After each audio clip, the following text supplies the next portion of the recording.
Alright, hey guys, we're back. Hole number 9 we're setting up for here for. And the method that I usually go here is, might be thinking big dog here. I really need some top spin here, so either horizon or big dog. But I don't have any accuracy on horizon, so we might go extra mile big dog. In terms of a ball, I'm not 100% sure. We'll see. It's more about setting up. We're going to be basically playing for a layup here, and I just need to think about the best way to do this. Can I get it to thorn range? And I think I probably can. In terms of a long iron, you should make sure you have Saturn on, just for this one, and kind of as a safety net, just in case you don't quite get it down to that short iron range, that you have a Saturn, which is going to be your most backspin club, to just full backspin crank it into the center of the green for a birdie putt as kind of a last resort. You want to try to avoid that. I'm assuming, especially if you have early extra miles, we're not going to really be able to go for the other side off the tee, which means we're going to have to just focus on setting up a layup shot here. So one of the things you want to avoid on this tee shot is overpowering. You want to just make sure, foremost, that you get the ball out and play. And I am going to recommend either a Titan or a Katana. Really, that extra length can be the difference between eagle, a very great eagle opportunity, and, you know, a marginal one where you just kind of have to say, you know what, I have to just hit this Saturn into the center of the green and make the putt for. So it could be the difference between eagle and birdie if you don't use a Titan, and that's one of the biggest reasons that, you know, I'm going to recommend that you do, or at least a Katana ball. And just watch the way that you set your power on that tee shot. You're not going to, you can see, I'm going to stay 2 rings away from that edge there for a 3.5 wind. But aside from that, we're just going to focus on perfect ball timing and just playing a normal tee shot. And I am going to go at this with a, oh no, I hit it an inch too far. So that might even cost me. So that might start to bring par into play when you make that mistake.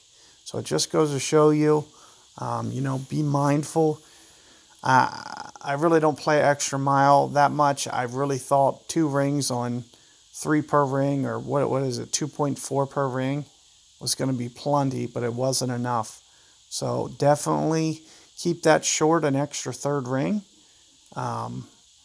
because it is going to, you know, really put a lot of pressure on my short game now. Now to even get birdie is going to be a tough effort if you make this mistake that we made.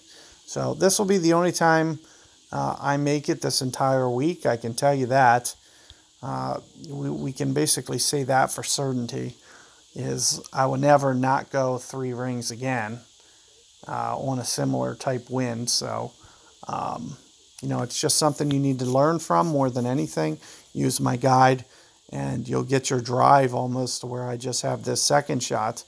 And like I mentioned, you know, this is just going to put a ton of pressure on your short game if you make a mistake like that. But be on the lookout for a revision to come in the following rounds.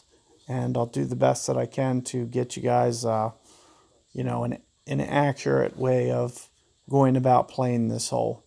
But essentially, the way that I play it is going to be very similar to what I'm doing in this round. Is we're just going to be setting up basically to give ourselves the best birdie chance now as opposed to the best eagle chance. It's almost going to be the exact same shot that I was going to do. But to be honest with you, I can probably get it to that last fairway. I can actually blast it up there. And because of that fact, it might even be something worth doing. If I can get it to that last fairway, I can pretty much secure the birdie. So it is something to keep in mind. You know, just try to focus on how much power you're going to need. Of course, I can't grab the top spin. Of course not. So I'm going to try to focus on how much power this is going to need and just pull off a little bit. Try to focus on perfect ball or near perfect ball. Let's see if I can't just top spin this up. And as I mentioned, if I do get it to this last fairway, I can give myself a reasonable good chance. I should have really checked what wedge I have, but you can see that I'm going to have a wedge opportunity now. And if I had my normal bag on, I'd feel almost 100% certainty I was going to make that. And now I only feel like I have maybe 80% certainty that I'm going to make it. But even if I was to miss this, not the end of the world. And, I'll give you guys a solid ring adjustment.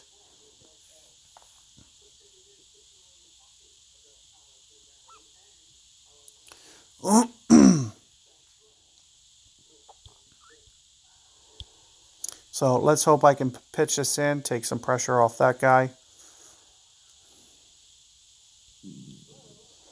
My skewer, I think, is about 2 per ring, which means that at mid club it's going to be maybe like 4 per ring. We're just going to go for the dunk. You can see the target's more than the bullseye, which means that I won't be able to make this unless I hit perfect ball. So if you do so choose to do this, well, the only reason I'm doing it is I feel like it's the only way I'm going to make it. So I really feel that I'm kind of forcing my hand here. I'm playing this at 4 per ring, and I will walk you guys through what my accuracy is after I play this shot. And it just gets there into the front half of the hole. And that should make my opponent